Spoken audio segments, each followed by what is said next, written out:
الحمد لله الذي جعل الشمس والقمر بحسبان والنجم والشجر يسجدان وفضل زمانا على زمان كما فضل مكان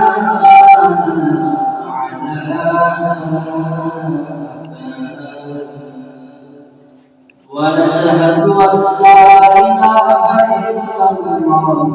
وحده لا شريك له ونشهد أن سيدنا وسندنا وحبيب ربنا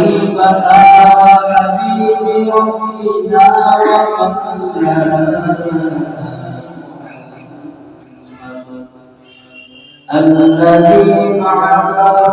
الله تعالى بالحق بشيرا ونذيرا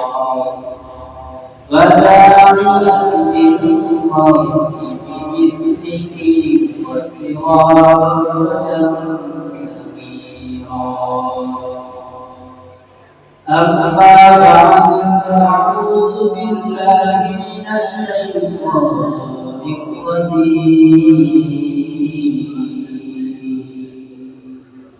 بسم الله الرحمن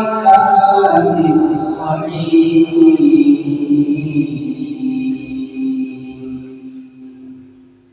إن الصلاة كانت على المؤمنين كتابا موقوتا وقال النبي صلى الله عليه وسلم من ترك الصلاة متعمدا فكفارتها صدق الله المولى العظيم وصدق رسوله النبي الكريم ونحن على ذلك من الشاهدين والشاكرين والحمد لله رب العالمين الحمد لله আল্লাহ পাক রব্বুল আলামিনের দরবারে শুকরিয়া যে মহান রব্বুল আলামিন 10 মাস 10 দিনকে দাসাই করিয়া বাসাই করিয়া পবিত্র জুমার দিন মাগফিরাতের দিন নাজাতের দিন গুনাহ মাফের দিন মসজিদে এসে বসবার দিন কিছু কথা বলা ও শোনার তৌফিক দান করেছেন এজন্য সকলে অন্তঃস্থলে মহান রব্বুল আলামিনের শুকরিয়া করে সকলে আমরা উচ্চ আওয়াজে বলি আলহামদুলিল্লাহ আলহামদুলিল্লাহ মানবতার প্রতি সাইয়্যিদুল মুরসালিন ইমামুল মুরসালিন খাতামুন নবিয়্যিন আশরাফুল মাখলুকাত আকায়ে আফদাল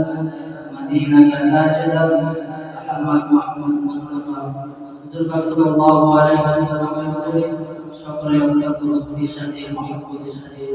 শ্রদ্ধার সাথে সকলে দরুদ পড়ি সবাই বলি সাল্লাল্লাহু আলাইহি ওয়াসাল্লাম মুহতারাম হাজিরিন আজকে আমাদের জমায় আলোচনার বিষয়বস্তু হলো নামাজের গুরুত্ব নামাজের ফজিলত নামাজ না পড়লে শাস্তি নামাজ পড়লে ফায়দা এই বিষয়ের উপরে তিনটি আলোচনা করার চেষ্টা করব ইনশাআল্লাহ মুহতারাম হাজিরিন আল্লাহ পাক রব্বুল আলামিন মানুষ বানানোর পিছনে একটা কারণ আছে সাধারণত আমরা নিজেদের জিনিসপত্র বানাই আমরা পাঞ্জাবি বানাই জুব্বা বানাই কোট বানাই নিজেরা ব্যবহার করার জন্য পরিধান করার জন্য ঠিক না ভাই বিভিন্ন আসবাবপত্র বানাই বাক্স বানাই হাড়ি-পাতিল বানাই এর ভিতরে রান্না করে খাওয়া যায় আল্লাহ কি আমাদেরকে এমনি বানাইছে এত বড় বিশাল পৃথিবী আল্লাহ কি এমনি বানাইছে অবশ্যই আপনি বানানোর পিছনে বিশাল কারণ আছে আল্লাহ পাক রব্বুল আলামিন কারণটা কোরআনের মধ্যে বলেছেন ওয়া মা খালাকতুল জিন্না ওয়াল ইনসা ইল্লা লিয়াবুদুন আল্লাহ পাক রব্বুল আলামিন কোরআনের মধ্যে বলেন এ বান্দা শোনো আমি আল্লাহ পাক রব্বুল আলামিন এত সুন্দর করে আসমান বানাইলাম, আমি আল্লাহ এত সুন্দর করে জমিন বানাইলাম, আমি আল্লাহ এত সুন্দর করে মানুষকে বানাইলাম, বানানোর পিছনে আমি আল্লাহর কাজ আছে। আল্লাহ বলে বান্দা সব আমি আপনাদের এমনি বানাই নাই, আমি আল্লাহ পাক রব্বুল আলামিন তোমাকে বাচ্চা থেকে যে বড় করা পর্যন্ত তোমাকে আমি এমনি বড় করি নাই। আল্লাহ এখানে বড় একটা উদ্দেশ্য। আল্লাহ বলে আমি কেবলমাত্র মানুষকে বানাইছি, জিন জাতিকে বানাইছি, আমি আল্লাহ তাআলার ইবাদত করব। সুবহানাল্লাহ। আল্লাহ বানাইছেন আমাদেরকে আল্লাহর ইবাদত করতে। তাহলে আমাদের বানানোর পিছনে কারণ হলো আমাদেরকে আল্লাহর ইবাদত করতে হবে। ঠিক আছে? আমাদেরকে আল্লাহ কি করতে হবে? ইবাদত করতে হবে। আল্লাহ আমাদেরকে মানুষ বানাইছেন, মানুষ বানানোর পরে সবচেয়ে উপকার একটা সম্পদ হলো আল্লাহ পাক রব্বুল আলামিন আমাদেরকে ঈমান দিয়েছেন। ঠিক না? ঈমানের পরে সর্বপ্রথম আমল হলো আমাদের নামাজ। এটাকে খেয়াল করেন, ঈমানের পরে আমাদের উপরে সর্বপ্রথম কাজ হলো নামাজ। আল্লাহ পাক রব্বুল আলামিন সূরা নিসা 103 নম্বর আয়াতে আল্লাহ বলেন ইন্নাস সালাতা কানাত আলাল মুমিনিনা কিতাবান মাওকুতা। আল্লাহ বলেন আমি আল্লাহ পাক রব্বুল আলামিন মুমিনের উপরে 5 ওয়াক্ত নামাজ সময় মতো আদায় করা তার উপরে ফরজ করে দিয়েছি। বান্দা তুমি যেখানে থাকবা কেন, যখন মসজিদে আল্লাহু আকবারের ধ্বনি বেশি উঠবে, সাথে সাথে তোমাকে মসজিদে হাজিরা দিতে হবে। এই জীবন আল্লাহর গোলাম, আমার এই জীবনের মধ্যে থেকে 24টা সারা দিন রাত 24 ঘন্টার মধ্যে থেকে আমার ফেসবুকে সময় পাই, এই 24টা ঘন্টার মধ্যে থেকে আমার স্ত্রী ছেলে সন্তান একটু সময় পায়, 24টা ঘন্টার মধ্যে থেকে আমার মা বাবা সময় পায়, এই 24টা ঘন্টার মধ্যে থেকে আমার ব্যবসা বাণিজ্যের সময় পায়, 24টা ঘন্টার মধ্যে থেকে আমার বন্ধু বান্ধবের সময় পায়। এর জীবন আল্লাহর গোলাম, কিন্তু সারাদিন রাত 24 ঘন্টার ভিতরে মালিককে দেওয়ার জন্য তোমার আধা ঘন্টা সময় দেওয়া হয় না। সারাদিন রাত 24 ঘন্টা সময় আমার স্ত্রী সময় পায়, আমার ছেলে সন্তান সময় পায়, 5 ওয়াক্ত নামাজ পড়তে সর্বোচ্চ 1 ঘন্টা আধা ঘন্টা সময় লাগে, কিন্তু এই সময়টা আমি আর আপনাকে দিলাম। অথচ আল্লাহ পাক রব্বুল আলামিন গভীর মজুরিতে প্রথম আসমানের সামনে রব্বুল আলামিন বান্দাকে ডাকে, তোমার মনে কষ্ট জীবনামি আল্লাহ প্রথম আসমানে এসে বান্দাদেরকে ডেকে ডেকে বলে কে আসছো আপনার কাছে চাওয়ার সাথে সাথে আল্লাহ গভীর মজুরিতে প্রথম আসমানে এসে বলে এ বান্দা কে রিজিক বলা তোমার রিজিক নাই, আমি আল্লাহকে বলবো সাথে সাথে আমি আল্লাহ তোমার রিজিকের ব্যবস্থা করে দেব। আল্লাহ পাক রব্বুল আলামিন ডেকে ডেকে বলেন বান্দা কি অসুস্থ আছো, সুস্থ হইতেছো না, আমি আল্লাহকে ডেকে ডেকে বলবো আমি আল্লাহ পাক রব্বুল আলামিন তোমাকে সুস্থতা দান করে দেব। আল্লাহ পাক রব্বুল আলামিন আবার বলেন বান্দা কার সংসারের ভিতরে বাবা আছে কি বলবো, সাথে সাথে আমি আল্লাহ তোমাকে এই জন্য আমাদেরকে আল্লাহকে ডাকতে হবে, ডাকতে হবে আল্লাহ আমাদের ডাকে সাড়া দিবে, কিন্তু আমরা আল্লাহকে ডাকতে পারি না, সময় হয় না। বলতারা আছে 5 ওয়াক্ত নামাজ জামাতের সাথে আদায় করা আমাদের জন্য ফরজ, 5 ওয়াক্ত নামাজ জামাতের সাথে আদায় করা আমাদের জন্য যেমন ফরজ, যাকাত দেওয়া আমাদের জন্য যেমন ফরজ, রোজা রাখা আমাদের জন্য যেমন ফরজ, ঠিক কি না? এই জন্য 5 ওয়াক্ত নামাজ আমরা সবাই জামাতের সাথে পড়ার জন্য প্রস্তুত আছি না নাই? আযানের সাথে সাথে মসজিদে আসতে হবে। জুমার দিন বরকতের দিন আযানদের দিন মাগফিরাতের দিন যে ব্যক্তি সর্বপ্রথম আযানের সাথে সাথে মসজিদে আসবে আল্লাহ পাক রব্বুল আলামিন তাকে একটা কুরবানি সওয়াব দেন। কিন্তু আমরা আজ নিজের পেট ভরার জন্য নিজের খাবার খাওয়ার জন্য আমরা খানের পিছনে দৌড়াইতেছি, গাড়ি চালাইতেছি নিজের রিজিকের জন্য। কিয়ামতের ময়দানে কবরে সেখানে রিজিক কিভাবে আসবে? কিয়ামতের ময়দানে কবরটা আমার জন্য জান্নাত আমাদের ভিতরে নাই। দুনিয়াতে তিন বেলা খাবার জন্য আমরা মাঠে দৌড়াই, আযান হয় পরে কাজ। ও ভাই, কবরের একটু চিন্তা করেন। কবর তো একাই ঘর। পৃথিবীতে আপনার সাথে আপনার স্ত্রী আছে, আপনার সাথে আপনার ছেলে আছে, আপনার সাথে আপনার মা বাবা আছে। কিন্তু কবরের ভিতরে স্ত্রী থাকবে না, ছেলে সন্তান থাকবে না, মা বাবা থাকবে না। এজন্য কবরটা বড় ভয়ঙ্কর জায়গা। এজন্য সকলে আযানের সাথে প্রস্তুত আসেন, প্রস্তুত আসেন না। সকলে প্রস্তুত ইনশাআল্লাহ। ইনশাআল্লাহ আযানের সাথে সাথে প্রস্তুত আসেন, দেরি করা যাবে না। আযান দিছে সব সাথে সাথে মহতারাম হাজিরিন, আলোচনার বিষয় বস্তু হলো পাঁচ ওয়াক্ত নামাজ। আমাদেরকে পড়তে হবে না ছাড়তে হবে? আওয়াজ হবে, পড়তে হবে না ছাড়তে হবে? পাঁচ ওয়াক্ত নামাজ মসজিদে এসে ইমাম মসজিদে জামাতের সাথে আদায় করতে হবে। নবী করিম সাল্লাল্লাহু আলাইহি ওয়াসাল্লাম বলেন, যে বান্দা পাঁচ ওয়াক্ত নামাজ জামাতের সাথে সময় মতো আদায় করবে, আল্লাহ রাব্বুল আলামিন তাকে 50 ওয়াক্ত নামাজের সওয়াব দান করবে। নামাজ পড়ে সওয়াব পাবে 50 খবরদার ডবল। এই জন্য পাঁচ ওয়াক্ত নামাজ জামাতের সাথে আদায় করলে আয়াত বলেন, এই বান্দা যে পাঁচ ওয়াক্ত নামাজে হেফাজত করবে, কিয়ামতের করবে, কিয়ামতের ময়দানে ওই বান্দা আমার সাথে জান্নাতে আসবে। সুবহানাল্লাহ। দুনিয়াতে আপনি নেতার পিছনে দৌড়ান, দুনিয়াতে আপনি চাকরির পিছনে দৌড়ান, আপনার বসের পিছনে দৌড়ান, কোন নেতা আপনি দিতে পারবে না। যদি আমার সাথে থাকো দুনিয়াতে, তাহলে জান্নাতেও আমার সাথে থাকবে। কোন নেতাকে আপনি দিতে পারবে না। দুনিয়াতে আপনার বসের পিছনে দৌড়ান, কোন বস বা অফিসার আপনি দিতে পারবে না। যদি তুমি আমার সাথে দুনিয়াতে থাকো, তাহলে জান্নাতেও আমার সাথে থাকবে। অথচ নবী বলে,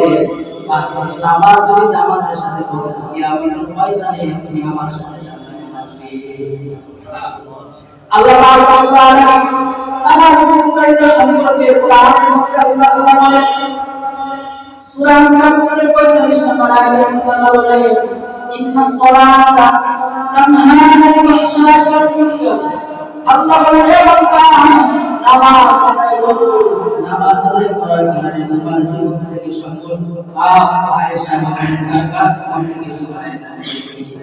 যদি পাঁচ ওয়াক্ত নামাজ জামাতের সাথে আদায় করি, আল্লাহ আমাদের সকল খারাপ কাজ থেকে আমাদেরকে হেফাজত করবে। সুবহানাল্লাহ। এই আয়াতের সাহায্যের মধ্যে বলা হয়, এক সাহাবী ছিল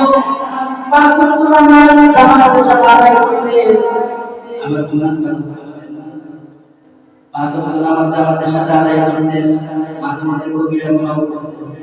অন্যান্য সাহাবীরা এটা দেখে নবীর কাছে বিচার করেছেন, ইয়া রাসূলুল্লাহ, অমুক সাহাবী পাঁচ ওয়াক্ত নামাজ আমাদের সাথে পড়ে, আবার মাঝে মাঝে গুনাহ করে। অথচ আপনি আয়াত পড়েছেন, ইন্নাস সালাতা তানহা আনিল ফাহশাই ওয়াল মুনকার। নামাজ বান্দাকে সকল খারাপ কাজ থেকে দূরে রাখে। তাহলে সাহাবী গুনার কাজ করে, নামাজ পড়ে না কেন? মায়ের নবী বলেন, কিছুদিন যেতে দাও, নামাজের তাসির যখন বান্দার উপরে পড়বে, তখন তার দ্বারা গুনাহ হবে না। কিছুদিন পরে ওই সাহাবী আবার নবীকে খবর দেন, ইয়া রাসূলুল্লাহ, আপনি যে সাহাবীর কথা আপনার কাছে বলেছিলাম, নামাজে পড়ে গুনাহ করে, এই সাহাবী এত গুনাহ করেছে, তার একটা সগীরা গুনাহ আছে। সুবহানাল্লাহ। মানে নামাজের এত ফজিলত, এত গুরুত্ব, পড়বেন আপনার দ্বারা কখনো কাজ হবে না। বাহ্যিক ভাবে আমাদের কাজ হচ্ছে, কিন্তু ধীরে ধীরে আল্লাহ তাআলা আপনাকে এমন ভাবে তৈরি করে দিবেন, আপনার দ্বারা সগীরা গুনাহ হওয়া শুরু হবে। এজন্য নামাজ পড়ার সময় প্রস্তুত থাকতে হবে। নামাজের ফজিলত সম্পর্কে শুনেন, কিয়ামতের ময়দানে যখন কায়েম হয়ে যাবে, আল্লাহ পাক রব্বুল আলামিন ফেরেশতাদেরকে বলবেন, হে ফেরেশতা, যে দল জাহান্নামী এদেরকে জাহান্নামে ঢুকিয়ে দাও, যে দল জাহান্নামী এদেরকে জাহান্নামে দাও, আর যে দল জান্নাতি এদেরকে জান্নাতে ঢুকিয়ে দাও। জান্নাতীরা যখন জান্নাতে চলে যাবে, জাহান্নামীরা যখন জাহান্নামে চলে যাবে। এটা বুখারী শরীফের হাদিস। যখন দুই দল দুই দিকে রওনা হয়ে যাবে, জান্নাতীরা জান্নাতের মধ্যে যাওয়ার পরে সারা সুখ আনন্দ নিয়ে তারা আনন্দ হয়ে যাবে, খুশি হয়ে যাবে। জাহান্নামীরা যখন জাহান্নামে চলে যাবে, যাওয়ার পরে অনেক বছর কাটার পরে আল্লাহ পাক রব্বুল আলামিনের কাছে আবার নবী কাছে জানিয়ে দিবেন, ইয়া আল্লাহ আমার উম্মতে কোন জাহান্নামের ভিতরে আছে আল্লাহ রব্বুল আলামিন ফেরেশতা কি করবে এই ফেরেশতা দেখো আমার বন্ধু আমার হাবিব মুহাম্মাদের উম্মত জাহান্নামে আছে কিনা ফেরেশতারা যাওয়ার পরে দেখবে আছে তাদের বের করে জান্নাতে ঢুকিয়ে দেবে সুবহানাল্লাহ এরপরে নবী আবার বললেন ইয়া আল্লাহ আমার উম্মতে কোন জাহান্নামে আছে আল্লাহ রব্বুল আলামিন ফেরেশতাকে আবার বললেন ফেরেশতা মুহাম্মাদের উম্মতকে বের করে জান্নাতে ঢুকিয়ে দাও ফেরেশতারা মুহাম্মাদের উম্মতকে বের করে জান্নাতে ঢুকিয়ে দিবে এরপর তুমি আবার বলবেন আল্লাহ আমার উম্মতের কোন জাহান্নামে আছে আল্লাহ আবার ফেরেশতাকে বলবে ফেরেশতা যাও মুহাম্মাদের উম্মতকে জান্নাতে ঢুকিয়ে দাও তিনবার করার পরে যখন আবার ইয়া আল্লাহ আমার উম্মতের কোন জাহান্নামে আছে তখন আল্লাহ রব্বুল আলামিন ফেরেশতাকে বলবেন আল্লাহ রব্বুল আলামিন স্বয়ং কুদরতি হাত জাহান্নামে মুহাম্মাদের বের করে জান্নাতে ঢুকিয়ে দিবে মুআজ্জাম হাজিরিন হাদিসটা নবী বলে আল্লাহ সকল সাহাবীরা এখন প্রশ্ন আসতে পারে ফেরেশতারা আল্লাহ যাদেরকে ঢুকিয়ে জাহান্নাম থেকে বের করে জান্নাতে ঢুকিয়ে দিলেন ওই জাহান্নামের ভিতরে তো কাফের থাকবে ওই জাহান্নামের মধ্যে তো ইহুদিয়া থাকবে ওই জাহান্নামের ভিতরে তো খ্রিস্টানরা থাকবে ওই জাহান্নামের ভিতরে তো মুহাম্মাদের উম্মত থাকবে জিতবে কিভাবে প্রশ্ন আসে না তাদেরকে জিতবে কিভাবে সকলেই তো জাহান্নাম কাফেরও জাহান্নামে আছে ইহুদিরাও জাহান্নামে আছে আমাদের মধ্যে বড় জাহান্নামে আছে জিতবে কিভাবে হাদিসের ব্যাখ্যায় লেখা হয় যারা আলামত হলো পৃথিবীতে যে বান্দারা বড় সময় নামাজ আদায় করেছে কোন সময় নামাজ আদায় করে না যে বান্দারা মাঝে মধ্যে নামাজ আদায় করেছে নামাজের মধ্যে যে জিনিসগুলো ব্যবহার হয় নামাজের মধ্যে যে অঙ্গগুলো ব্যবহার হয় নামাজ পড়তে গেলে সেজদা দিতে হয় কবর হাত রাখতে হয় হাঁটু রাখতে হয় বলে এই যে অঙ্গগুলো যেগুলো নামাজের সাথে সাদৃশ্য রাখে জাহান্নামের আগুন এই অঙ্গগুলোকে এই অঙ্গগুলোকে আগুনে স্পর্শ করতে পারবে না জাহান্নামের ভিতরে এই মুমিনরা যারা পাঁচ ওয়াক্ত নামাজ আদায় করেছে পড়ে নাই পাঁচ ওয়াক্ত জামাতের সাথে পড়ে নাই পাঁচ ওয়াক্ত নামাজ আদায় করেছে জাহান্নামের ভিতরে এদের কপাল উঠবে না এদের হাত উঠবে না এদের হাত উঠবে না ফেরেশতারা ওই চিহ্নগুলো দেখে যে পুরো শরীর চলতেছে কিন্তু কপাল উঠতেছে না হাত উঠতেছে না ফেরেশতারা বুঝতে পারবে না মুহাম্মাদের এইজন্য তাদেরকে বের করে সকলকে জান্নাতে এজন্য আমরা আমাদের সকলকে নামাজ ছাড়তে হবে না পড়তে হবে আওয়াজ করে পাঁচ ওয়াক্ত নামাজ ছাড়তে হবে না পড়তে হবে নামাজের মতো গুরুত্ব মায়া করে যারা যারা যখন নামাজ আদায় করে না আবার চায় কিছু কি বলি সুরা সুন্দর করার পরে ওই বাড়িতে যায় যদি মহিলার বাচ্চা না থাকতো মায়া করে ওই বাড়িতে মধ্যে যায় শুধু মহিলা আর বাচ্চাদের জন্য আমরা আপনারা বেঁচেছি যদি মা বোনেরা বাড়িতে বাচ্চা না থাকতো আরে নবী বলে আমার মন চায় কিছু যুবককে বলি তোমরা লাখ সংগ্রহ করো সংগ্রহ করার পরে আমি বাড়িগুলো আমি জানেন তার আগে আমি নবীর উম্মত হওয়ার পরে আল্লাহ এত রহমত দান করে নাযিল করেছেন এরপরে যারা পাঁচ ওয়াক্ত নামাজ পড়ার সময় এজন্য আমাদের পাঁচ ওয়াক্ত নামাজ পড়তে হবে আলোচনা শেষ করে দেব একটা সাহাবীর ঘটনা বলে বন্ধুরা হাজিরিন একজন সাহাবী ছিলেন অত্যন্ত গরীব মানুষ নবীর দরবারে যায় মসজিদে নববীতে নামাজ আদায় করে নামাজ আদায় করার সালাত ফিরানোর সাথে সাথে সাহাবী বাড়ি গেলেন অল্প সাহাবীরা কি করছেন কি ব্যাপারে সাহাবী কি মুনাফিক হয়ে গেল নাকি আমাদের সাথে পাঁচ ওয়াক্ত নামাজ আদায় করেছে সালাত ফিরাইছে সাথে সাথে বাড়িতে চলে গেল মনে হয় এই বাড়ি মুনাফিক হয়ে গেছে নবীকে বিষয়টা জানাইছেন নবী করিম সাল্লাল্লাহু আলাইহি ওয়াসাল্লাম পরে নামাজ ওই সাহাবী চলে যাবে নবী ডাক দিয়েছে এদিকে আসো নবীর পাশে বসাইছেন বসাবার পরে বলে সালাম ফিরানোর সাথে সাথে বাড়ি থেকে কেন রওনা হয়ে যাও সাহাবী নবীকে বলেন ইয়া রাসূলুল্লাহ অন্যান্য সাহাবী যেরকম ভাবে আমাদের দরবারে বসে থাকে আমার আপন চাই বসে থাকে ইয়া রাসূলুল্লাহ আপনার সাহাবী যেরকম আপনার বয়ান শুনে আপনার ওয়াজ শুনে ইয়া হাবিবাল্লাহ আমার উপরে চায় আপনার ওয়াজ শুনতে আমার উপরে চায় আপনার বয়ান শুনতে ইয়া রাসূলুল্লাহ কি করব মানে এই যে আমার শরীরে যে পোশাকটা দিতেছে একটা পোশাক আমার আর আমার স্ত্রী আমি নামাজ পড়ে বাড়িতে যাই আমার বউ আমার স্ত্রী একটা ঘরের ভিতরে কোন অবস্থায় লেগে থাকে যখন আমি নামাজ পড়ে বাড়িতে যাই সাথে আমি আমার বউকে দেই এরপর আমার বউ নামাজ আদায় করে আমি ঘরের ভিতরে কোন অবস্থায় বসে থাকি ইয়া রাসূলুল্লাহ আমার যদি আপনার দরবারে সময় দেই তাহলে আমার বউয়ের নামাজ কাজা হয়ে যাবে এই জন্য সালাম ফিরানোর সাথে সাথে বাড়িতে চলে যাই যাওয়ার পরে পোশাকটা খুলে আমার বসতে দেই আমার বউ নামাজ আদায় করে এরপরে আমি ঘরের ভিতরে কোন অবস্থায় বসে থাকি সুবহানাল্লাহ তাহলে নামাজের প্রতি একটা মাত্র পোশাক আর আমাদের হাজার হাজার পোশাক 10টা 12টা পোশাক কিন্তু আমাদের এই পোশাকগুলো মনে হয় নামাজ পড়ার পোশাক সাহাবীদের একটা পোশাক সাথে একটা পোশাক নামাজ কাজা হয়ে যাবে নবীর দরবারে বসে নাই যে নবীর কাছে বসে থাকবে সওয়াব যে নবীর দিকে তাকাইবে সওয়াব সেই নবীর দরবারে বসে না থেকে বাড়িতে রওনা হবে মুহতারাম হাজিরিন নামাজ আদায় করতে হবে সুন্নাত তরিকায় কথা বলে নিজের মতো নামাজ পড়তে হবে না সুন্নাত তরিকায় নবী বলেন সাল্লাল্লাহু আলাইহি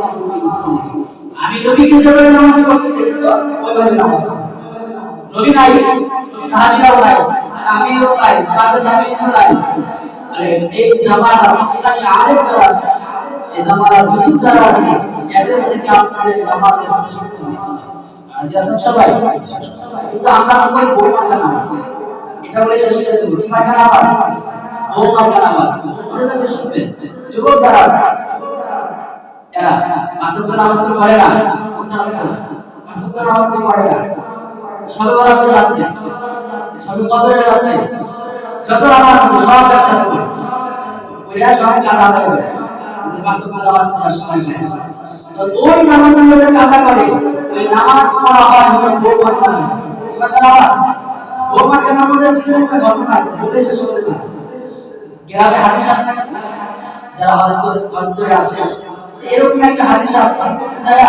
একটা চুপ বানিয়েছে বয়স হলো সাদা একটা চুপ নিয়ে আসার পরে এলাকার ভিতরে বসে করছে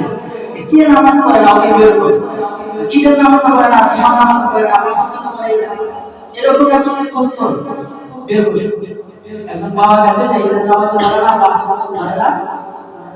জুমার নামাজ পড়ে না আপনাদের এলাকায় আছে না নাই এরকম এক ব্যক্তি কষ্ট করে একটা চুপ করা হাজির আছে হাদিস সাহেবের চুপ করা গেছে বড় চুপ করে বাড়িতে যায় মুসলিমের সামনে আয়নার সামনে দাঁড়ায় আছে চুপ করার পরে নিচে আলোচনা করে নাই না পড়া পড়তেছে ও এই তো মুসলিম তো কুস্তি খাইতে পারে কাপড় পরে একটু রুগী তো কেনা লাগে না রুগী টাকা দিয়ে আলো কুস্তি কিনে এই কথা বলতেছে এখানে বউ দাঁড়ায় আছে চুপ করে বাইরে থেকে রওনা দিছে মনে রাখবেন কিছু হয় নাই জিম্বাবুয়ে বাইরে থেকে রওনা দিছে এবার গৌরাকে বলে তুই যাও এলাকার হাদিস সাহেব আমাদের ভালোবাসাটা চুপ বাহার দিয়ে দিয়েছে মুসলিমদের দেখা লাগবে না মুসলিমদের দেখাই এটা নামাজ পড়ার জন্য মুসলিমে যাই এখন তার স্ত্রী বলতেছে শোনো তুমি তো নামাজ পড়তে যাও নাই নামাজ কিভাবে পড়তে হয় তাও তো জানো আমি তোমাকে একটা পদ্ধতি শিখিয়ে দেব ও নামাজ পড়ার কি শিখিয়ে দেব স্বামীজি বলতেছে শুনো বুঝতে চাইবে যাওয়ার পরে ডানে ডানে মুসলিম তোমার ডানে যে যেরকম করবে তুমি এরকম করবে এই নামাজ পড়া সহজ পদ্ধতি অন্য মুসলিম যেরকম করে আপনিও এরকম করবেন নামাজ হয় না তাহলে বউ এই নামাজের পদ্ধতি শিক্ষা দিচ্ছে ডানে বামে মুসলিম যেরকম করবে তো এরকম মসজিদে গেছে যাওয়ার পরে ইমাম সাহেবের সাথে ইশারে চাকরি করতে কোনো সমস্যা হয় না ডান পাশে মুসলিম যা করে বাম পাশে মুসলিম কাজ করে ও যাই সুন্নাত করার জন্য যখন দাঁড়াইছে দাঁড়ানোর পরে বহু শিক্ষা দিয়েছে ডানে মুসলিম যেরকম করবে তুমি ওরকম করবে বামে মুসলিম যেরকম করে তুমি ওরকম করবে দাঁড়ায় দেখে ডানে পর দিতে গেছে ও আল্লাহু আকবার বলে সরাসরি রুকুতে গেছে সূরা ফাতিহা আর সূরা ফাতিহা পদ্ধতি হলো বড় মাপের আগে সরাসরি রুকুতে চলে গেছে রুকু থেকে ঘাড় ঘুরে আবার দেখে এক মুসিকে সিজদা আছে রুকু থেকে সিজদা চলে গেছে সিজদা থেকে তাকায় দেখে আর দাঁড়ায় আছে সাথে সাথে দাঁড়ায় আছে এইবারে দুই রাকাত নামাজ শেষ করছে শেষ করার পরে এবারে দাঁড়াইছে ইমাম সাহেব পিছনে শেষে আর পিছনে আর দাঁড়াইছে যে বেদের করার জন্য দাঁড়াইছে পিছনের লোক শেষ হয়ে গেছে মাথা উঠে জুব্বার নিচে মাথা গেছে জুব্বা উপরে গেছে উপরে যাওয়ার পরে ভিতরে যা আছে সব চলে গেছে